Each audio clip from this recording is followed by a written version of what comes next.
할렐루야. 믿음으로 하나님 앞에 예배하기 위해서 오신 여러분들을 진심으로 환영합니다.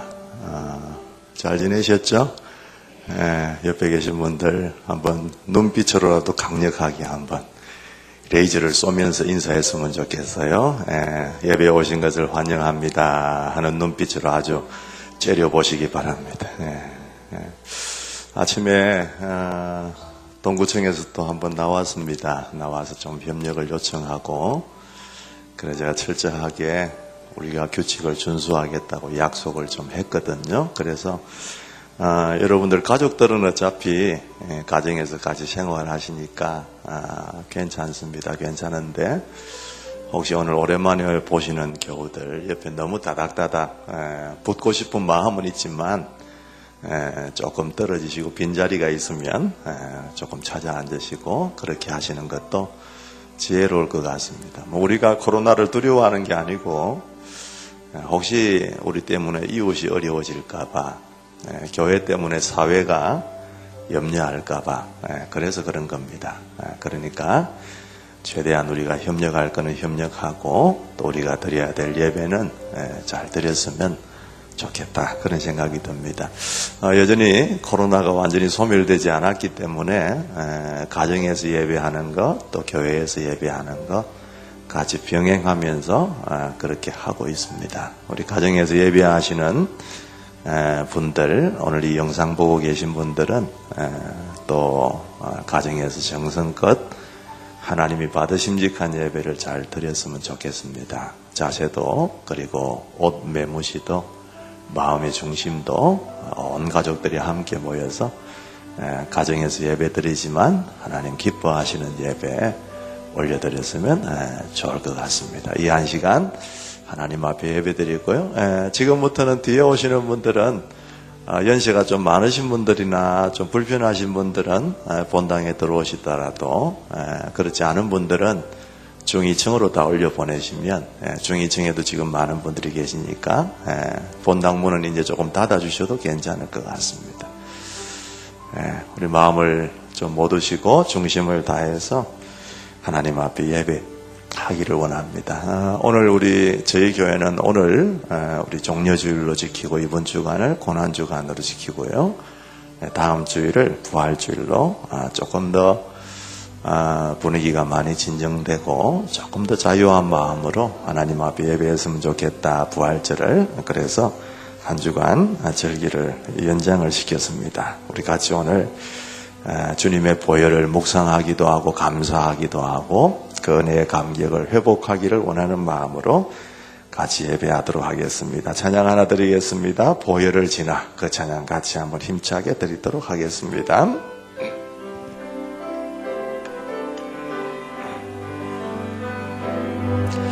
보혈을 지나 하나님 품으로, 보혈을 지나 아버지 품으로, 보혈을 지나 하나님 품으로 한 걸음씩 나아가, 보혈을 지나 하나님 품으로, 보혈을 지나 하나님 품으로, 보혈을 지나 아버지 품으로, 보혈을 지나 하나님 품으로 한 걸음씩 나아가네. 존귀한 주 보혈이, 존귀한 주 보혈이 내 영을 새롭게 하시네. 존귀한 주 보혈이 내 영을 새롭게, 존귀한 주 보혈이, 존귀한 주 보혈이 내 영을 새롭게 하시네. 존귀한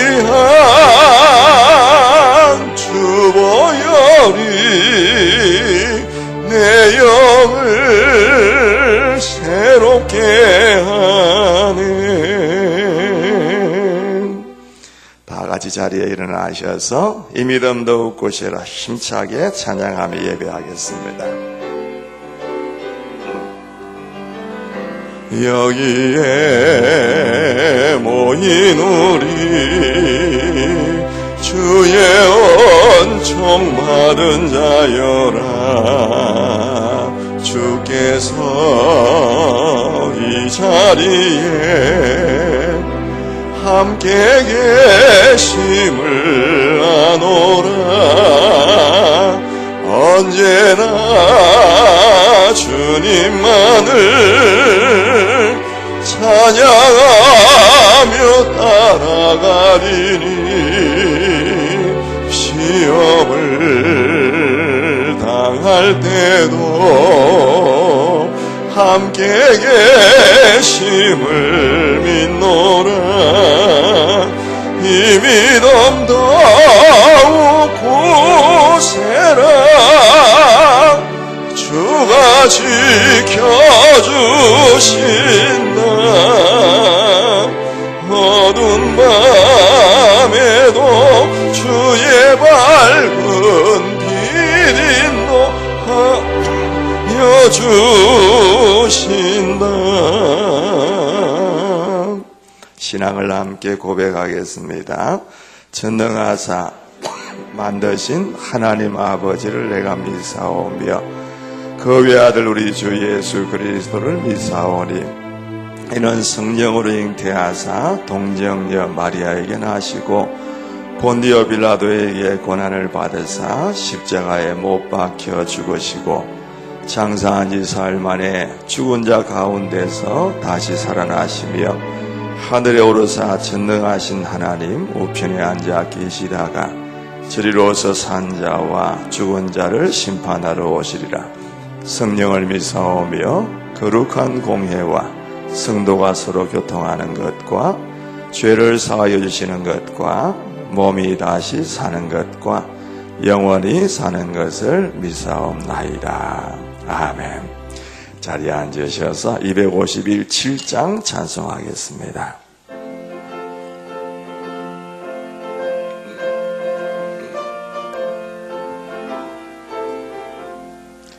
마음에 가득한 의심을 깨치고 지극히 화평한 마음으로 찬송을 부르면 어린 양 예수의 피로 속죄함 얻었네.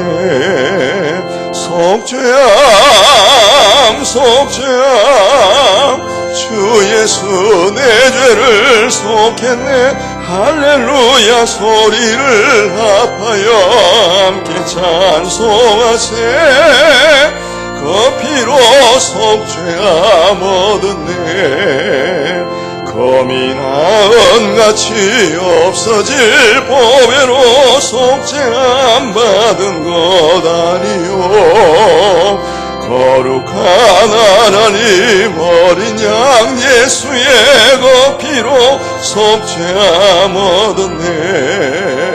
속죄함 속죄함 주 예수 내 죄를 속했네. 할렐루야 소리를 합하여 함께 찬송하세. 그 피로 속죄함 얻었네.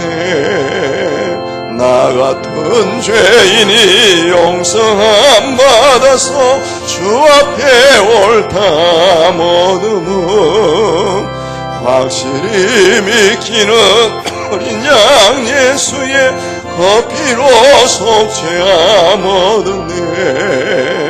속죄함 속죄함 주 예수 내 죄를 속했네. 할렐루야 소리를 합하여 함께 찬송하세. 그 피로 속죄함 얻었네. 거룩한 천국에 올라간 후에도 죄속한 은혜의 찬송을 기쁘게 부르면 어린 양 예수의 그 피로 속죄함 얻었네. 속죄함 주 예수 내 죄를 속했네 할렐루야 소리를 합하여 함께 찬송하세 그 피로 속죄함 얻었네. 기도드리겠습니다.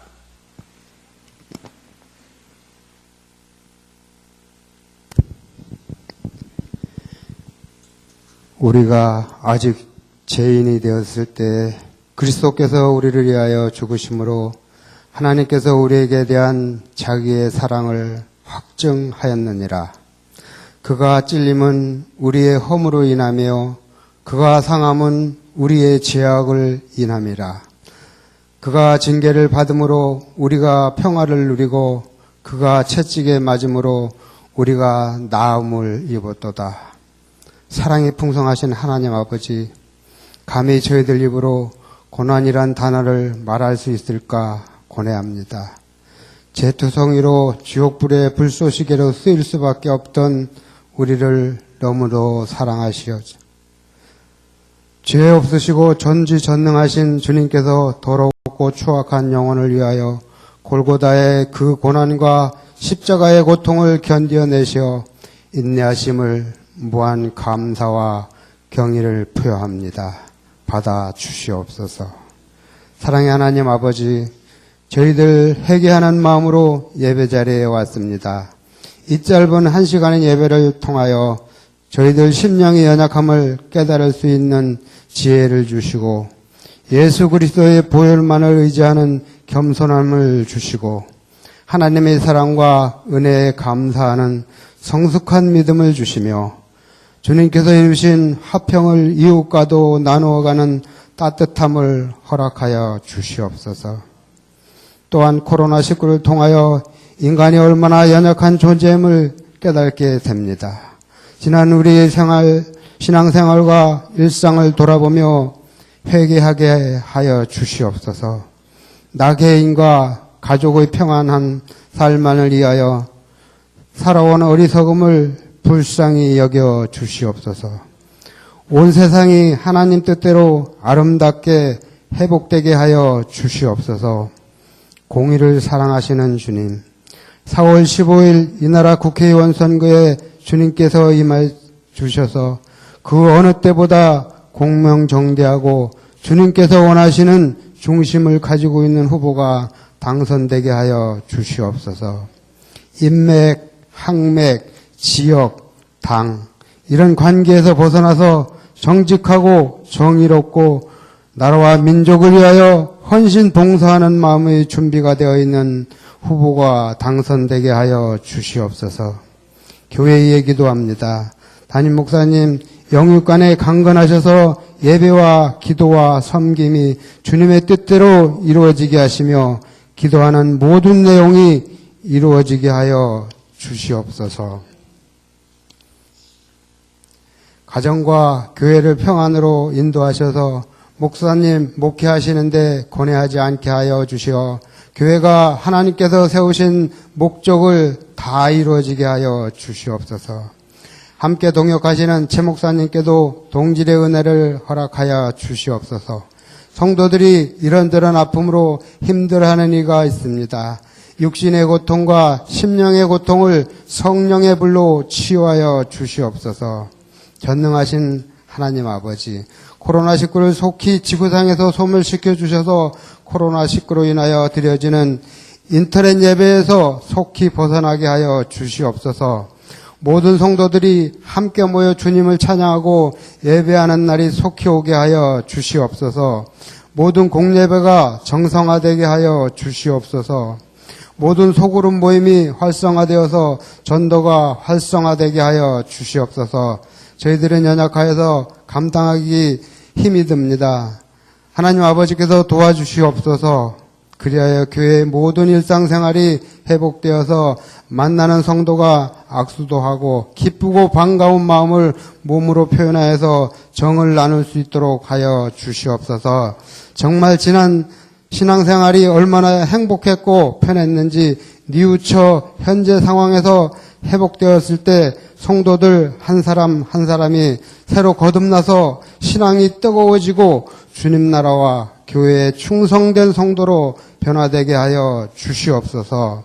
크리스찬 모두가 세상 것 때문에 힘들어하지 말고 오직 주님의 사랑과 영원한 것, 우리의 소망이신 예수 그리스도만 바라는 교회가 성도가 되게 하여 주시옵소서. 이 고난주간 한 주간을 주님께서 인도하시는 대로 살아서 우리의 모든 것이 회복될 줄 믿고 내 모든 것을 다 내려놓고 감사하며 거룩하신 예수님 이름 받들어 기도드렸습니다. 아멘.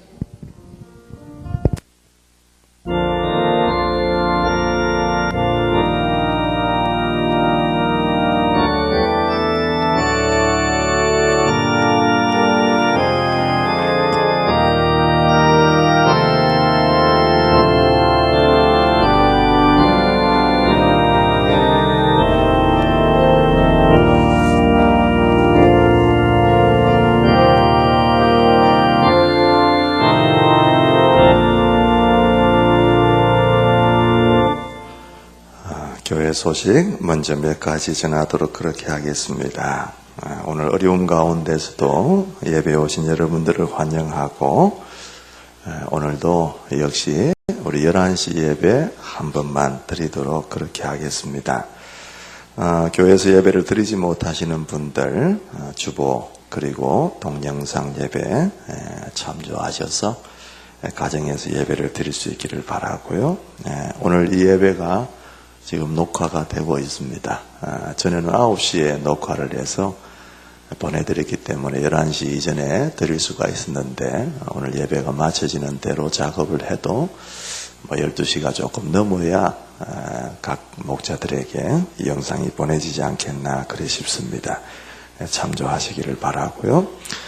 오늘 예배 마치고 나서 잠시 식당 만나고 그래서 우리 목자 목녀들 얼굴 한번 뵙도록 그렇게 하겠습니다.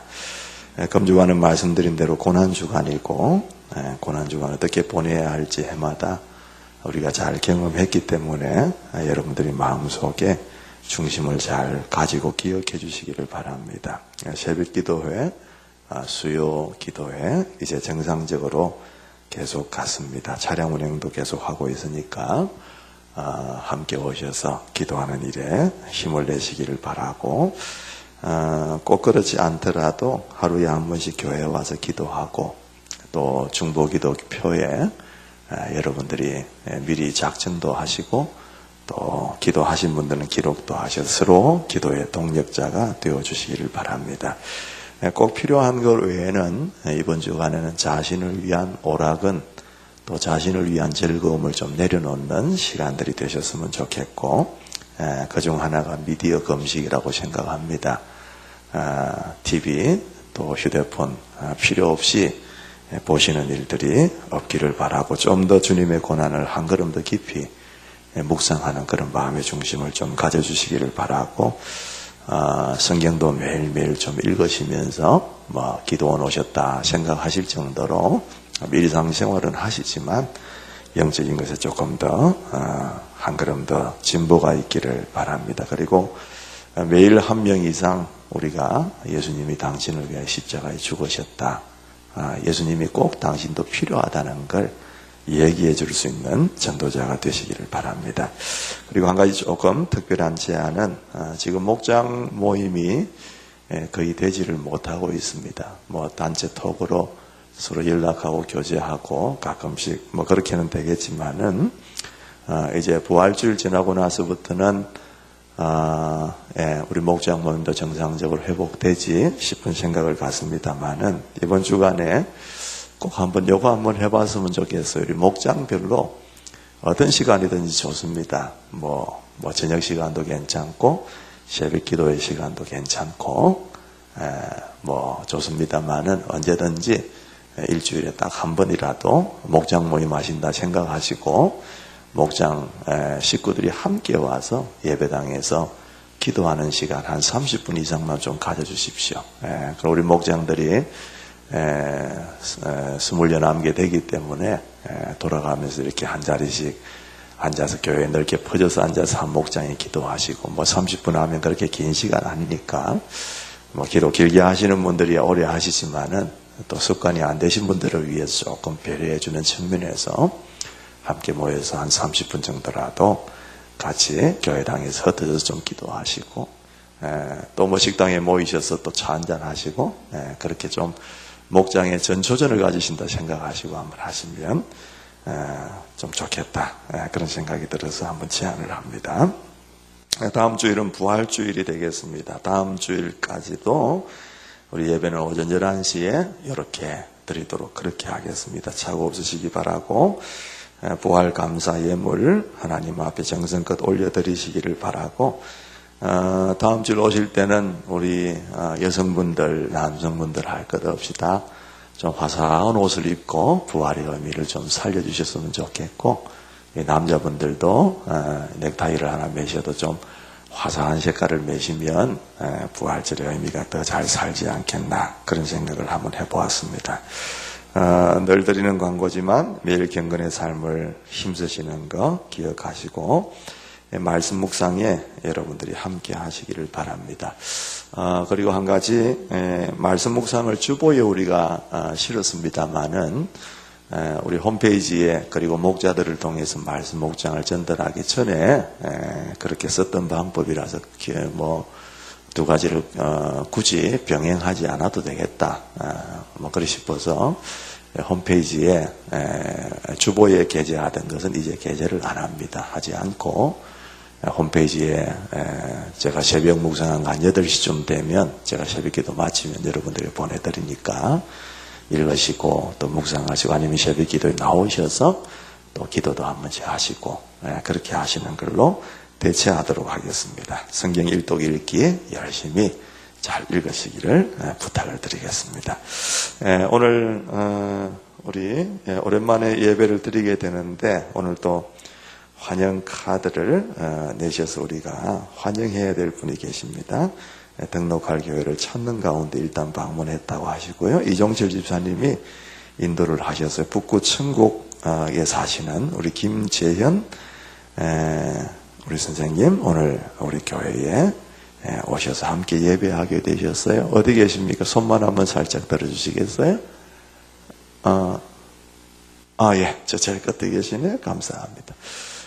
환영하는 박수로 한번 축복하겠습니다. 감사하고. 너는 시냇가에 심은 나무라 축복하겠습니다. 너는 시냇가에 심은 나무라 하나님의 사랑 안에 믿음 뿌리 내리고 주의 뜻대로 항상 사세요. 다시 한번 환영하고 축복합니다. 하나님 참 고맙습니다. 코로나가 기승을 부리던 걸 이제 조금 꺾여지고 확진자들의 수도 많이 줄어들게 하셔서 감사합니다. 그 가운데 저희들이 오늘도 하나님 앞에 예배를 드리고 있습니다. 특별히 우리 성도들의 삶에 그동안에도 지키시고 인도하셔서 큰 어려움 없이 오늘 만나게 하신 것도 감사를 드립니다. 그 가운데 우리 김재현 형제님이 우리 이종철 집사님 인도를 받아서 함께 예배당에 예배하러 왔습니다. 하나님께서 귀한 그 마음 주님이 살피시고 오늘도 이 한 예배가 정말 은혜롭고 복되고 감사한 예배가 되게 하시고 세상에서 경험하지 못했던 귀한 영적인 경험들을 하나님이 임재하시고 기름 부으시는 마음으로 경험할 수 있는 복된 시간 되게 하여 주시옵소서. 하나님 그분의 형편과 또 상황들은 제가 잘 모릅니다. 그러나 하나님은 이미 다 알고 계시고 이 만남에 기적을 주신 줄 믿습니다. 앞으로도 계속해서 만나 하나님과 함께 살아갈 수 있고 우리 모두가 함께 동력할 수 있는 복된 관계가 되게 하시고 우리 함께 인도한 우리 이종철 집사님에게도 큰 은혜를 내려주셔서 하나님의 일들을 감당할 때에 하나님께서 그의 삶을 책임지시는 은혜가 있게 하여 주시옵소서. 예수님의 이름으로 감사하고 축복하며 기도드리옵나이다. 아멘. 먼저 하나님 말씀을 읽도록 하겠습니다. 요한복음 1장 29절부터 34절까지 말씀을 먼저 봉독하겠습니다.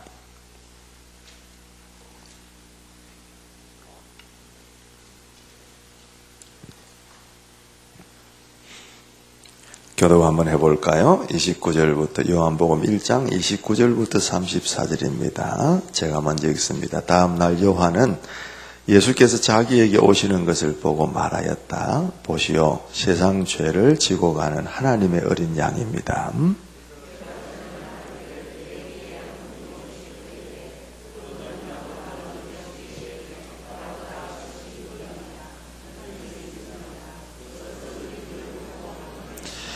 나도 이분을 알지 못하였습니다. 내가 와서 물로 세례를 주는 것은 이분을 이스라엘에게 알리려고 하는 것입니다.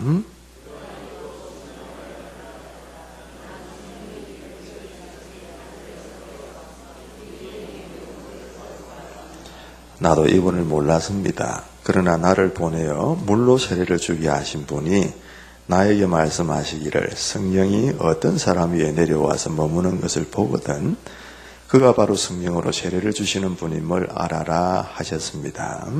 그런데 나는 그것을 보았습니다. 그래서 나는 이분이 하나님의 아들이라고 증언하였습니다. 아멘, 아멘. 말씀 듣기 전에 찬양으로 특송하는 시간이 있겠습니다.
밤이 맞도록 수확도 없는 지친 어부에게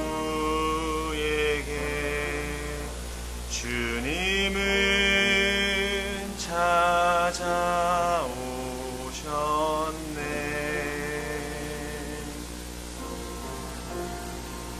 깊은 바다로 너는 나가 던져라. 금성에 순종했네.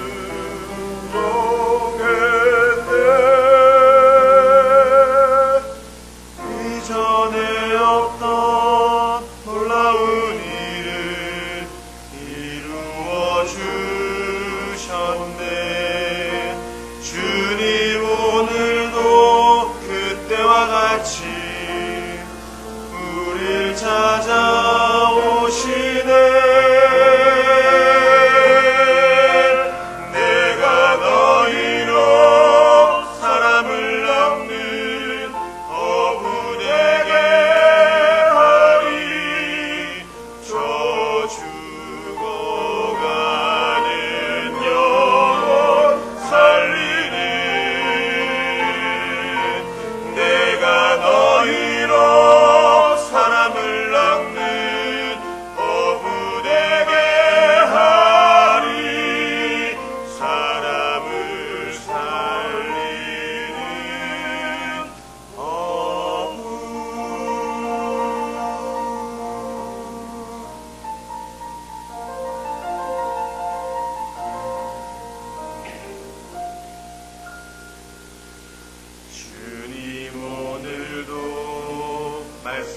하시되 내 그물을 던져 죽어가는 영혼 살리라. 보잘것없는 내게 주시는 금성을 듣네. 금성에 순종하리.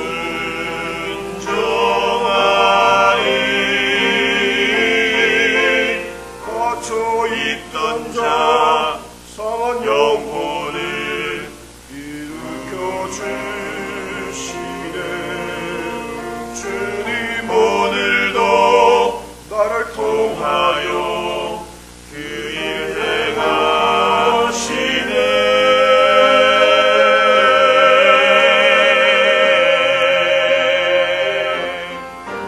내가 너희로 사람을 낳는 어부되게 하리. 저 죽어가는 영혼 살리니. 내가 너희로 사람을 낳는 어부되게 하리. 사람을 살리는 어부.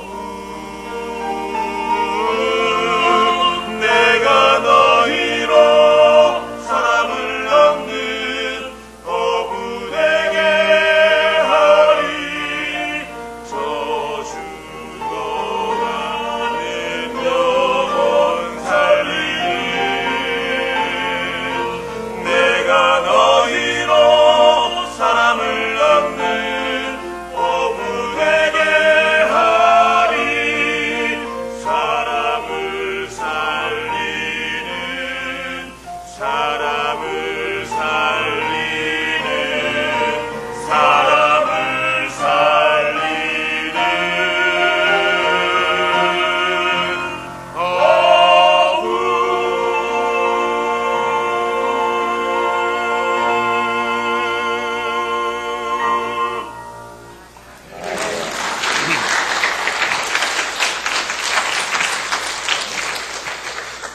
사람을 살리는 업으로 예수님이 이 땅에 오셨는데 우리도 제자로 그렇게 살기를 원합니다.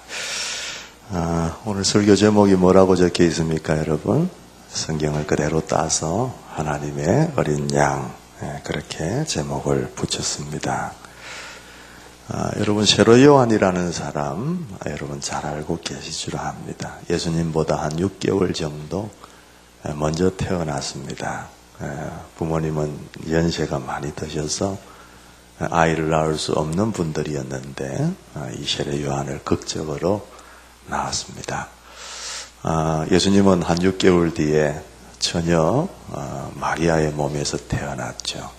그래서 그 마리아와 세례 요한의 어머니가 만나서 아주 아이를 낳을 수 없는 두 여인이 만나서 굉장히 하나님을 찬미하고 기뻐했던 그런 일들이 있었습니다. 이 세례 요한이 예수님보다 한 6개월 먼저 태어나서 한 일이 뭐냐? 예수님이 이 땅에 오시는 그 길을 예비하는 일이었습니다. 그래서 예수님보다 한 발 먼저 와서 미리 그 첩경을 평탄케 하기 위해서 보내신 선지자, 그 선지자가 바로 세례 요한이었습니다. 그분은 평범한 사람하고는 많이 달랐습니다. 세상을 멀리했고 빈들에 거하면서 사람이 없는 광야에 거하면서 메뚜기 혹은 바위 틈에 있는 그런 꿀들, 석청 이런 것들을 먹으면서 살았습니다. 그리고 사람들을 향하여서 회개하라, 천국이 가까웠다, 그렇게 외치면서 자신의 사명을 충실히 잘 감당했던 사람이었습니다. 평범하지 않은 그의 삶을 바라보면서 많은 사람들이 이 세례 요한을 혹시 저분이 메시아가 아닌가, 그런 생각을 많이 갖게 되었습니다. 왜냐하면 그들은 메시아를 학수고대하고 있었거든요. 그런 가운데 이 세례 요한이 빈들에 거하고 아주 절제된 생활을 하고 회개를 촉구하는 말을 던지고 이렇게 하는 것을 보면서 우리가 기다리던 메시아가 이제 드디어 나타나셨나 보다, 이렇게 이제 오해를 했던 겁니다. 그래서 사람들을 보내어서 세례 요한에게 묻습니다. 당신이 우리가 기다리던 그 구세주 메시아입니까? 그렇게 묻거든요. 그때마다 이 세례 요한은 분명하게 얘기를 합니다. 나는 그리스도가 아니요. 그분은 내 뒤에 이제 오실 것인데 나는 그분의 신발끈을 풀 만한 자격도 없는 사람입니다. 나는 절대 그가 아닙니다. 그렇게 부인을 합니다. 그러다가 어느 날 마침 예수님께서 자기에게 오시는 것을 보고 이 세례 요한이 하는 말이 뭐냐면, 모든 사람이 들으라는 듯이 보시오, 저분이 바로 세상 죄를 지고 가는 하나님의 어린 양입니다. 내가 전에 한 말이 있지 않습니까? 그분이 바로 저분입니다. 그러면서 예수님을 소개합니다. 또 그 다음날 제자들과 함께 서 있는데 세례 요한이 예수님이 또 지나가시는 걸 보고 그 제자에게도 같은 말을 합니다. 보아라, 저분이 바로 하나님의 어린 양이다. 그러면서 그 두 제자를, 자기에게 함께 있었던 길렀던 그 두 제자를 예수님께 내어드립니다. 그래서 그 제자가 그때부터 세례 요한의 제자에서 이제는 예수님의 제자로 이제 들어가고 바뀌게 되는 그런 현상을 우리가 보게 되죠. 여러분, 이 세례 요한이 말 한마디만 뻥끗 잘 하면 자신이 구원자로 대접을 받을 수 있는 기회가 되었죠. 많은 사람들이 세례 요한을 그러면 우리가 기다리던 메시아가 저분이다, 그러면서 추앙하지 않겠습니까? 그런데 모호한 태도를 취하는 것이 아니라 자기가 구원자가 아니라 예수님이 구원자시라고, 그리고 자신을 죽이고 당당하게 예수님을 소개하는 그 세례 요한을 보면 굉장히 참 멋있는 분이다, 그런 생각을 안 할 수가 없습니다. 근데 한 가지 궁금한 게 생기는 게 뭐냐 하면, 왜 세례 요한이 예수님을 보고 이런 표현을 썼을까?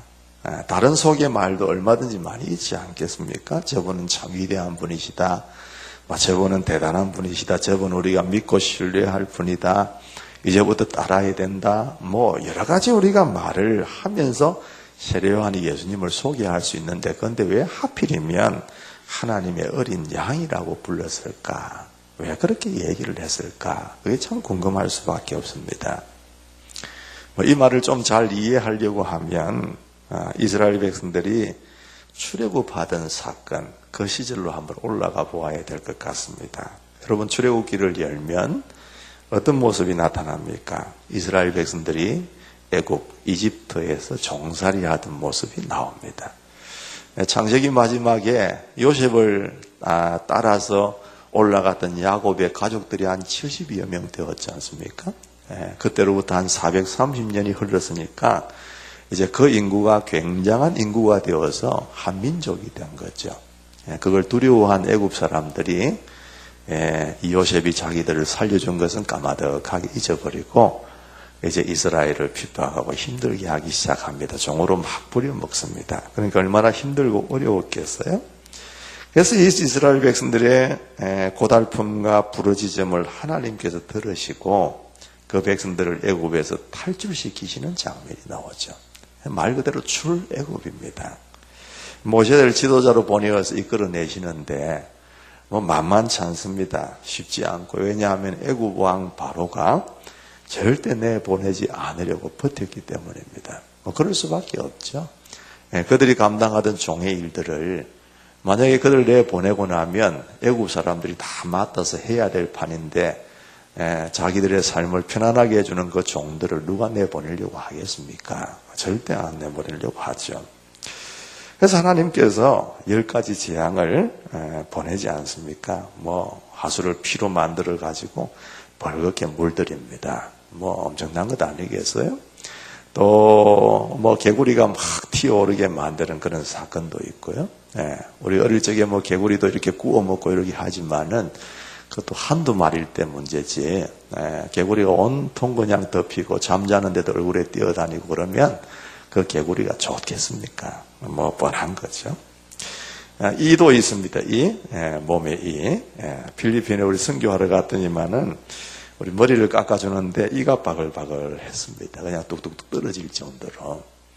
저도 그때 머리가 조금 길어서 우리 집사님에게 좀 깎아달라고 얘기를 하고 싶은데 이 올물까 싶어서 머리 깎아달라 소리를 못 하겠더라. 그 정도로 여전히 그 시골 동네에는 이들이 있었습니다. 또 파리 같은 것도 있죠. 파리. 10가지 재앙 중에 파리. 아주 그냥 시커멓게 파리들이 앉아있나. 그런 얘기들을 많이 했기 때문에 제가 넘어갑니다. 이런 재앙들이 애굽에 하나님께서 재앙으로 내리시는 거기 때문에 얼마나 혹독했겠어요. 모든 애굽의 하수와 강들이 다 피로 물듭니다. 개구들이 바글바글합니다. 저녁에 잠자리에 들었을 때 개울가에 들리는 개구리 소리 얼마나 좋습니까만은 이거는 그런 차원이 아니에요. 이도 마찬가지고 파리도 마찬가지고 나중에 우박도 나오고 막 나오지만은 하나님께서 재앙으로 내리시는 건데 얼마나 대단했겠어요. 그런데 이 바로도 대단합니다. 하나님께서 그렇게 재앙을 내리심에도 불구하고 그때뿐이지 그때마다 이 모세를 불러서 잘못했다 나가라 그렇게 얘기를 하지만은 근데 그때뿐이지 그 사건이 진정되기 시작하면 그때부터는 또 마음이 강팍하게 변합니다. 그도 강팍한 게 있지만 하나님께서 그의 마음을 그렇게 만드셨던 겁니다. 근데 결국 마지막 10번째 재앙에서 백기를 들죠. 그 재앙이 뭡니까? 장자의 죽음입니다. 하룻밤에 애굽의 모든 생물들의 처음 난 것이 다 죽임을 당하게 되는 어마어마한 사건이 벌어졌습니다. 애굽 사람 어느 집 한 곳도 곡소리가 안 나는 집이 없었죠. 아마 어느 집에서부터 와 하면서 울음소리가 터졌을 거예요. 이게 무슨 소리야? 잠결에 깬 사람들. 그런데 자기 집에도 보니까 자기 장자들이 다 죽어 있는 걸 보면서 모든 집집마다 곡소리가 나기 시작하는 거예요. 여러분 상상할 수 있겠습니까? 지금 코로나 때문에 뉴욕 도시에서 하루에 700명, 800명이 죽어가고 수천 명이 죽어서 지금 한 섬에다가 지금 그냥 일단 감회장을 해야 될 그런 상황으로 벌어지고 있다는데 그 정도만 되어도 그 정도인데 집집마다 안 죽은 사람이 없다고 생각해 보면 얼마나 대단한 재앙이었겠는가. 그런 상황이 벌어졌다고 말입니다. 그런데 하나님은 그 장자의 죽음이 있기 전에 이스라엘 백성들에게 명령을 미리 해놓습니다. 출애굽기 12장에 나오는 말씀이죠. 한 가족에 한 마리씩 어린 양을 마련하도록 해라. 해질 무렵에 모든 이스라엘 회중이 모여서 잡도록 하여라. 그리고 그 피는 바다다가 잡은 양을 먹을 집의 좌우 문설주와 상인방에 발라야 한다. 다시 말하면 어린 양을 그날 저녁에 잡아서 문가에 그냥 피를 다 발라라 그 말입니다. 그렇게 하면 하나님께서 그 집에 재앙을 내리지 않고 넘어가겠다는 얘기죠. 여러분 문설주에 피를 바르는 거 별거 아닌 것 같습니다. 그거 어렵습니까? 그냥 피 있는 거 그릇에 좀 받아가지고 바르는 게 절대 어렵지 않습니다. 별것 아닌 것 같습니다. 그러니까 하나님의 말씀을 믿고 순종만 하면 그 양의 피를 문에 바른 집은 하나님의 사자가 그 집에는 재앙을 주지 아니하고 그냥 넘어갔다는 얘기죠. 하지만 그 피가 발라져 있지 않은 집은 어김없이 장자가 죽임을 당합니다. 우리에겐 잘 아는 얘기입니다만은 그 집에 어떤 사람이 있느냐 하는 것은 아무 문제가 되지 않습니다. 강도가 있든지 도둑이 있든지 오늘날로 말하면 N번방에 연루된 자가 있든지 아무 상관이 없습니다. 여러분 남자든 여자든 연세가 드신 분이든 아이든 아무 상관이 없습니다. 딱 한 가지 조건이 뭐냐? 그 피만 발라져 있으면 집안에 있는 모든 사람들은 재앙에서 건짐을 받은 겁니다. 그제서 이스라엘 백성들은 종살이에서 벗어날 수 있었던 거죠. 그러니까 여러분 그들이 애굽에서 나올 수 있었던 그 구원 그는 어디서 난 겁니까? 자신들이 애를 쓰고 노력하고 독립운동을 하고 이래서 일어난 일이 아닙니다. 그들은 종으로 살면서 어쩔 줄 몰라 하고 괴롭고 힘들고 신음하고 그래서 하나님 우리를 좀 도와주세요. 우리를 좀 하나님 도와주셔서 이 괴로움과 어려움 가운데 벗어나게 해주세요라고 말할 수밖에 없는 그들이었지만은 하나님께서 그렇게 하신 거예요. 죄 없고 죽을 이유가 없는 그 어린 양이 죽었기 때문에 그 가정들이 그 가문들이 장자의 죽임을 당치 아니하고 애굽에서 탈출하게 된 겁니다. 그 희생으로 인해 그들 모두가 건짐을 받고 구원을 받을 수 있었다는 겁니다. 결국 그 어린 양이라는 것은 그 사람들이 당해야 할 재앙을 대신 지고 죽어간 대속 제물이었다. 그 말입니다. 여러분 레위기 16장에 가보면 또 비슷한 얘기가 나옵니다. 거기 보면 이스라엘 백성들 1년에 한 번씩 대속죄일을 지키는 내용의 말씀이 나와요. 그날이 무슨 날이냐 하면 이스라엘 백성들이 전체가 1년 동안 지은 모든 죄를 용서받는 제사를 드리는 날이 대속죄일입니다. 그때 대제사장이 2마리의 염소를 준비를 합니다. 이스라엘 가보면은 염소나 양이나 뭐 생긴 게 비슷합니다. 우리는 염소하면 시커멓게만 생각하지만은 그렇지 않더라고요. 어떤 짐승 염소를 준비합니다. 그래서 그 2마리를 제비를 뽑아서 한 마리는 하나님을 위한 제물로 그리고 다른 한 마리는 아사셀을 위한 짐승으로 구별합니다. 아사셀 그러면 여러분 좀 특별한 말입니다만 그 뜻이 뭐냐 하면은 가버리다, 사라지다 뭐 그런 의미를 가지고 있는 이 말이 아사셀입니다. 하나님을 위한 제물로 뽑힌 염소 한 마리는 속죄제의 제물로 하나님께 그냥 제사로 드려집니다. 그런데 아사셀의 염소로 뽑힌 그 염소는 어떻게 되냐? 자그마한 통이 많이 달린 목걸이 같은 이 목걸이를 목에 이 염소가 겁니다, 목에. 그리고 그 작은 통 속에는 뭐가 있느냐 하면은 이스라엘 백성들이 저지른 죄악과 범죄의 죄목을 적어 놓은 아주 조그마한 종이들이 거기에 들어 있습니다. 그 죄의 종이들이 들어있는 그 통, 그 여러 개의 통이 달려있는 그 목걸이를 짊어지고 이 아사셀 염소가 어디로 보내지냐 하면 아무도 없는 광야로 보내집니다. 쫓겨납니다. 거기로 들어갑니다. 어떻겠습니까? 낮에는 아주 그 찌는 듯한 더위 대학볕에 고생을 하고 헤매게 되겠죠. 그리고 저녁이 되면 기온이 급격하게 떨어지는 밤입니다. 추위에 떨다가 뭐 짐승에게 먹히든지 아니면 광야의 골짜기에서 그냥 그대로 물도 한 방울 없고 먹을 것도 없는 곳에서 죽음을 맞이하게 되는 겁니다. 그러니까 아사셀 짐승이라는 것은 뭘 얘기하냐 하면 이스라엘 백성들의 죄를 대신 지고 희생당하는 대속 제물로 그렇게 우리에게 보여지는 이야기가 거기에 기록이 되어 있습니다.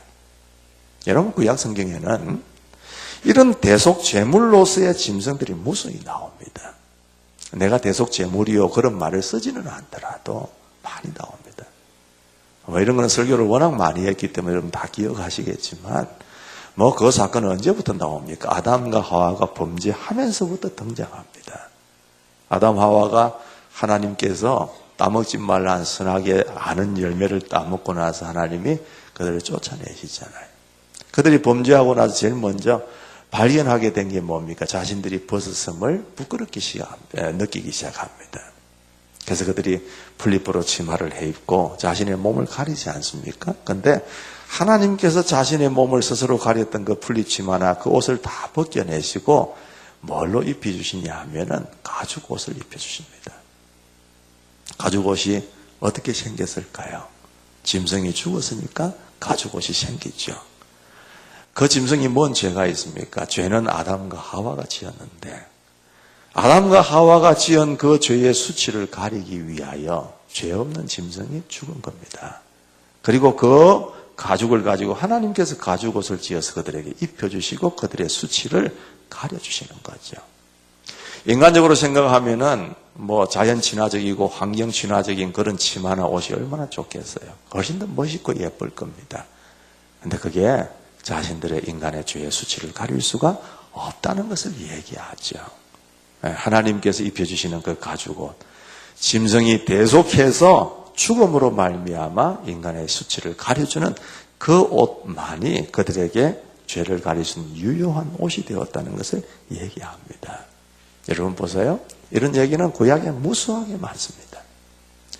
하나님께서 아브라함을 보고 네가 네 독자 이삭 바치라 그랬잖아. 그 이삭을 아브라함이 모리아산에 제물로 바치려고 할 때에 올라갔습니다.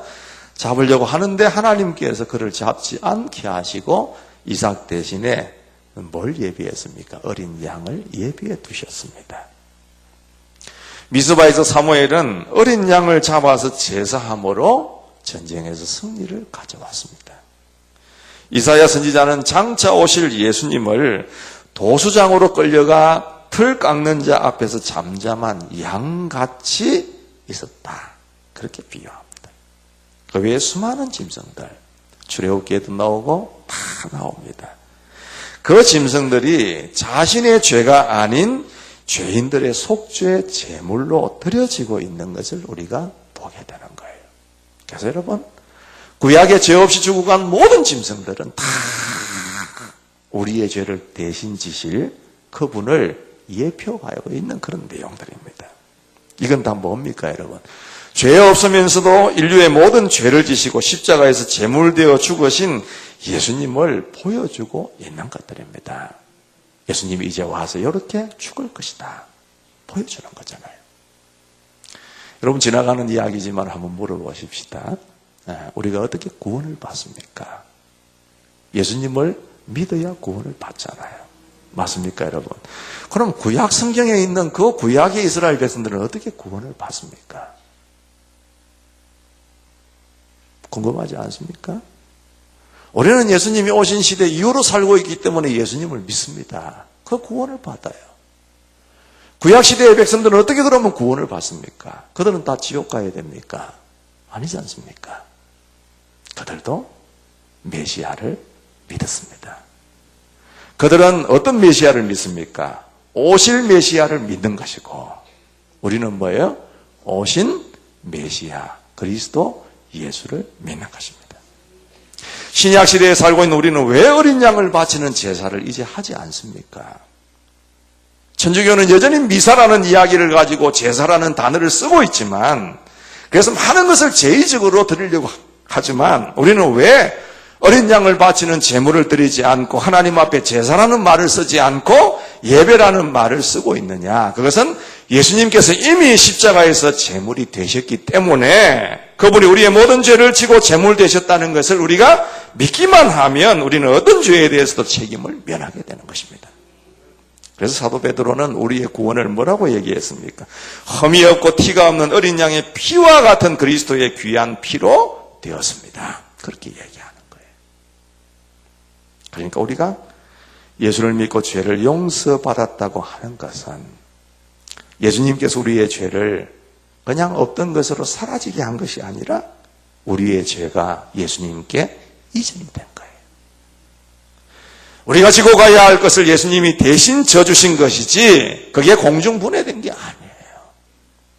그래서 예수님이 이 땅에 오시기 700여 년 전에 이사야 선지자가 그렇게 예언했지 않습니까? 여러분 잘 아시나? 오늘도 우리 장로님 기도하시면서 언급하셨습니다마는 이사야 53장에 있는 말씀, 그는 실로 우리가 받아야 할 고통을 대신 받고 우리가 겪어야 할 슬픔을 대신 겪었다.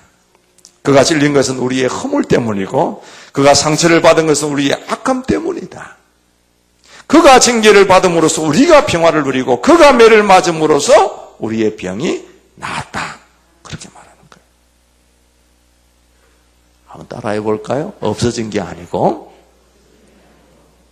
대신 지신 것입니다. 누가 말입니까? 예수님이. 우리는 자유하게 되었지만 그분은 모든 걸 다 짊어지시고 가신 거예요. 여러분 마태복음 8장 17절에도 그렇게 말씀하셔서 그는 몸소 우리의 병약함을 떠맡으시고 우리의 질병을 짊어지셨다. 예수님께서 병자를 고치신 것은 그들에게서 병이 그냥 공중분해되도록 없애주신 것이 아니라 친히 그분이 대신 짊어지신 겁니다. 나병 환자를 고쳐주신 것은 예수님께서 친히 나병 환자의 나병을 짊어지시고 가신 거고, 죽은 자를 살리신 것은 그 죽음을 예수님께서 짊어지신 것이다. 없애주신 것이 아니라 예수님이 대신 짊어지신 것이다. 제가 군대 군목을 있을 때 강원도 양구가 얼마나 춥습니까? 그 온도계로 더 이상 마이너스로 데려가지 못할 정도로, 표시가 안 될 정도로 추운 곳인데, 겨울 때, 한겨울 때 되면은, 여러분 군대 다녀오신 분들 한 번씩 해보셨겠지만은, 혹한기 훈련이라는 게 있습니다. 제일, 말 그대로 제일 추울 때, 나가서 행군하고, 야외에서 텐트 치고 자기도 하고, 혹한기 훈련을 할 때가 있었어요. 저는 목사고 안 가도 되지만은, 제가 가는 게 한번 걸어주는 게 그분들에게는 되게 힘이 되기 때문에 그냥 같이 행군을 한번 했던 적이 있습니다. 병사들이 되게 힘들어해요. 짐 배낭은 배낭대로 짊어지고 총도 총대로 다 짊어지고 가니까 힘들어 하잖아요. 반드시 행군을 하든지 뭘 하면 처지는 사람이 꼭 있습니다. 이제 그분들은 제가 또 힘을 북돋워줘서 가야 되는 친구들이죠. 어떤 한 친구가 너무너무 힘들어 하기 때문에 제가 그 짐을 한번 보따리를, 저는 짐을 지고 가지는 않으니까 대신 져주었던 적이 있었습니다. 덕분에 그 친구가 끝까지 잘 완주를 해서 결국에는 목사님 고맙습니다 하는 인사를 한번 들었지만은 그런 거예요. 그가 지고 있던 그 짐이 누군가에게 옮겨지는 거. 나는 자유롭고 나는 시원할지 모르겠지만은 그 짐은 결국 예수님이 다 지고 가신 거죠. 예수님은 육체적인 고통이 있기는 했지만 십자가를 지고 골고다 언덕에 올라가실 때 왜 그렇게 힘들어 하셨을까? 그 십자가는 온 세상의 모든 사람들의 짐이, 그 죄값이 다 그분에게 옮겨져 있었기 때문입니다. 얼마나 무거웠겠어요. 우리는 내가 짓지 아니한 죄 때문에 억울하게 누명을 한 가지만 써도 며칠 동안 잠을 못 이루는 사람들 아닙니까? 죄가 있는 우리들인데도 말이에요. 근데 예수님은 죄가 없는 분이신데 인류의 모든 죄를 다 한 가지도 두 가지도 10가지도 아닌 그 죄를 다 지시고 십자가에 가신다고 하셨을 때에 얼마나 그게 고통스러우셨겠는가. 그 힘들고 고통스러운 십자가의 길을 통해서 우리를 건져주셨고 우리에게 영생을 선물로 주신 줄 믿습니다, 여러분. 예수님이 왜 내 짐을 지십니까, 대신? 내가 질 수 있으면 내가 지죠. 그 누구도 대신 질 수 없는 것이기 때문에, 돈으로 지워줄 수도 없는 것이고 용력을 살 수도 없는 것이기 때문입니다. 그럴 만한 다른 분이나 다른 방법이 있었다고 한다면 하나님은 그걸 선택하지 않았을 것입니다. 지난 주간에 저희 집에 대단한 일이 하나 있었습니다. 아침에 저희 집에 이 조그만한 주셨던 이 화분들이 있어서 이 조그만한 화분들 한 5개를 조그만한 탁자 위에다가 올려놓고 이렇게 해놨는데, 그걸 창가에 갖다 놓으니까 햇빛이 너무 많이 들어가지고 좀 괴로워하는 것 같아요, 제가 보기에. 그래서 그걸 낮에는 조금 그늘진 곳으로 좀 옮겨놨다고 옮기다가 화분 하나가 떨어졌습니다. 조그마한 화분, 또 거기 깨지면서 흙이 거실에 확 퍼졌겠죠. 자그마한 돌들하고 같이 확 퍼졌는데 그 거실에 뭡니까 이 소파 밑에도 흙이 들어가고 팍 퍼지고 그렇게 했습니다. 그대로 두었을까요? 제 성질에 당장 치웠겠죠. 소파를 덜어내고 흙도 청소하고 한 20-30분 정도 쫙 그렇게 하고 담아내니까 그 전처럼 깨끗하게 그냥 회복이 되어졌습니다. 청소할 수 있죠. 전처럼 깨끗하게, 언제 그랬냐는 듯이 깨끗하게 회복할 수 있습니다. 여러분, 주부가 설거지를 한참 재놔도 아무리 밀려도 날 잡아가지고 그냥 그거 깨끗하게 한번 청소하면 언제 그랬냐는 듯이 부엌은 반짝반짝 빛이 날 수 있습니다. 그런데 죄의 문제, 그리고 그 죄로 인해서 일어나는 인생의 문제는 어느 누구도 해결할 수가 없습니다. 그래서 하나님은 독생자 예수를 이 땅 위에 보내어서 제물로 죽게 하셨다. 그 말이에요. 그래서 오늘 말씀을 여러분 제목을 유심히 보시면 그냥 어린 양 대속 제물이 아니라 누구의 어린 양이라 그랬습니까? 하나님의 어린 양이다. 그 말은 뭡니까? 하나님께서 보내신 어린 양. 그래서 십자가에서 예수님 뭐라 하셨어요? 엘리 엘리 라마 사박다니. 나의 하나님 어찌하여 나를 버리셨습니까? 그렇게 얘기합니다. 하나님께서 인생의 짐을 이 예수에게 쥐어서 죽이셨다라는 것을 모르는 세상 사람들은 뭐라고 얘기합니까? 그 인생의 짐이 조금 가벼우면 야, 저 사람은 참 복 있는 사람이라고 얘기합니다. 그 짐이 좀 무겁게 보이면 지지리도 복이 없는 사람이다. 그 정도로만 해석을 하고 그냥 지나갈 뿐입니다, 여러분. 그러나 그게 아닙니다. 하나님이 짐을 지으신 그 예수를 믿는 자가 복이 있는 사람입니다. 그거 믿지 않는 사람은 지옥의 형벌을 자신이 지은 그 죄의 값을 자신이 스스로 치를 수밖에 없게 되어 있기 때문에 참 불행한 자가 될 수밖에 없습니다. 문제는 내가 그렇게 귀한 예수를 믿을 자격, 그 은혜를 받을 자격이 있느냐 그 말입니다. 없습니다. 내가 봐도 아무리 쳐다봐도 너무 죄인이니까. 그런데도 하나님은 우리에게 선뜻 예수님을 내어주셨습니다. 그게 하나님의 사랑이고 하나님의 은혜입니다. 이걸 믿는 사람보다 더 행복한 사람이 없는 거죠. 여러분, 제가 신방을 한번 갔더니만 어떤 분이 그렇게 얘기를 합니다. 목사님, 처음 예수 믿었을 때는 진짜 제가 잘 믿었습니다. 너무 기쁘게 믿었습니다. 그래서 교회에 허드렛 일은 제가 다 했고, 화장실 청소도 하고 하면서 그런데도 그게 힘들 줄 몰랐고 매일매일 교회를 갔습니다. 그런데 어느 순간 되니까 제 마음에 그게 시들시들해지는 것을 느끼게 되어졌는데 하나님은 그걸 아셨는지 이번에 이렇게 이 일들을 통해서 제 신앙을 회복시켜 주시는 기회로 삼으셨습니다. 그러면서 눈물이 글썽글썽하면서 말씀을 하셨습니다. 여러분, 우리의 믿음이 왜 약해질까요? 우리의 감격이 왜 덜해질까요? 우리의 믿음은 이 하나님의 은혜와 사랑에 기초하는 것인데 이 십자가에 대한 은혜와 사랑이 식어지기 시작하면 우리의 감격도 식어지게 되는 것입니다. 여러분, 이 고난주간에 뭘 하시겠습니까? 우리가 십자가에 올라갈 수 있겠습니까? 손목에다가 못을 하나 박을 수가 있겠습니까? 우리가 할 수 있는 것은 사실 아무것도 없습니다. 우리가 해야 될 건 뭐냐? 주님의 그 십자가를 한 번 더 바라보면서 우리의 식은 가슴을 회복시키는 것.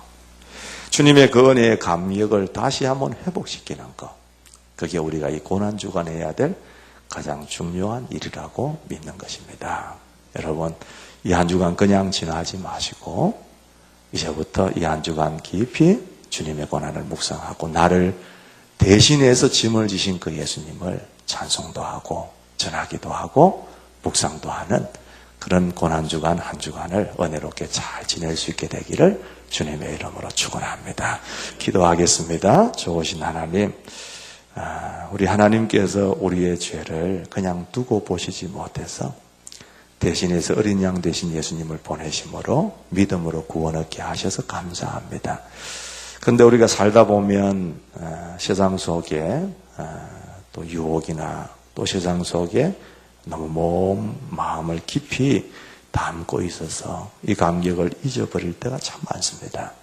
하나님, 이 고난주간을 통하여 주님의 고난을 다시 한번 그 대속의 고난을 기억하면서 회복할 수 있는 은혜가 있게 하여 주시옵시고 그 주님을 높이고 찬양하고 그 주님을 영화롭게 하는 일에 우리의 인생을 쓰기로 다시 한번 결단하는 복된 은혜가 이번 고난주간 가운데 있게 하여 주시옵소서. 하나님, 코로나 때문에 많은 어려움을 당하고 있지만 하나님, 이것 또한 지나갈 것임을 믿게 하시고 또 은혜 가운데 그 어려움 가운데서도 특별한 소식 들리지 않게 하신 것 감사합니다. 끝까지 잘 이기고 승리할 수 있도록 도와주옵시고 하나님의 은혜와 인도하심 가운데 강건하게 영육간에 지날 수 있는 귀한 성도들 되게 하여 주시옵소서. 오늘도 이모저모로 하나님 앞에 드린 예물의 손길들 기억해 주시기를 바라고, 너무 어렵지 않도록, 그래서 영적으로 힘들지 않도록 주님 돌보아 주시기를 간절히 원하며, 오늘도 마음으로 힘들고 어렵고 건강이 좋지 못하고 병원에 계시는 분들 하나님 다 기억해 주셔서 각자의 형편에 맞게끔 주님의 적절한 은혜로 위로하시고 채워 주시옵소서. 오늘 이곳에서 함께 예배하지 못할지라도 각 가정에서 우리 자녀들과 함께 예배하는 온 성도들 위에도 동일한 은혜를 허락해 주실 줄 믿고, 이 한 주간도 귀하고 복된 소식 함께 전하는 귀한 성도들의 삶과 가정이 되게 하여 주시옵소서. 예수님의 이름으로 감사하고 축복하며 기도드리옵나이다. 아멘. 같이 우리 찬양 하나 힘차게 드리고 가겠습니다. 죄에서 자유를 얻게 함은 찬송하겠습니다.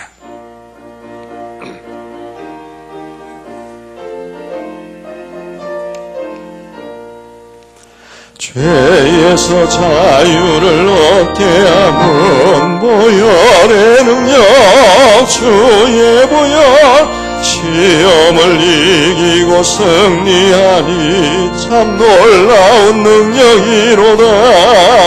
주의 보혈 능력이 또다. 주의 피 믿어 주의 보혈 거린 양의 매우 귀중한 피로다.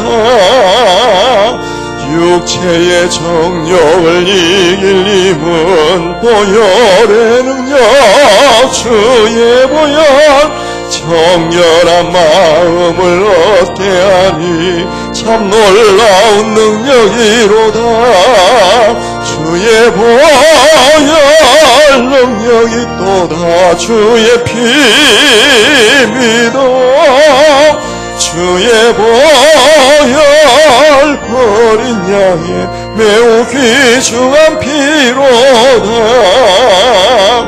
눈보다 더 이게 밝히는 것 보혈의 능력, 주의 보혈, 부정한 모든 것 밝히시니 참 놀라운 능력이로다. 주의 보혈 능력이 또다. 주의 피 믿어 주의 보혈 버린 양의 매우 귀중한 피로다. 구주의 복음을 전할 제목 보혈의 능력, 주의 보혈, 날마다 나에게 찬송 주니 참 놀라운 능력이로다. 주의 능력이 또다. 주의 피 믿어 주의 보혈 거린 양의 매우 귀중한 피로다. 이제 평안한 마음으로 세상에 돌아가십시오. 선한 일의 용기를 가지시며 악을 악으로 갚지 마십시오. 항상 연약한 자를 도우시며 병든 자를 찾아보시며 곤란당하는 이웃을 위로하십시오. 모든 사람을 존경하시며 주님께 봉사하고 주님을 사랑하십시오. 모든 일을 믿음과 사랑으로 행하시며 어떤 일에도 소망을 포기하지 마십시오. 그리고 거룩하신 성령께 순종하여 기쁨과 감사의 생활을 해 나가십시오. 우리 하나님 아버지는 여러분을 항상 도와주실 것입니다. 주 예수 그리스도의 은혜와 하나님 아버지의 무한하신 사랑하심과 성령님의 교통하시며 역사하시며 충만케 하심이 오늘도 하나님 앞에 예배하고 주님의 어린 양에 대속하신 그 은혜로 말미암아 우리가 구원받았음을 찬송하는 온 성도들 머리머리 위에와 그들의 가정과 생업과 자손 만대 위에 주께서 피로 값주고 세워주신 우리 미래로 교회 위에 이제로부터 영원토록 함께 있을지어다. 아멘.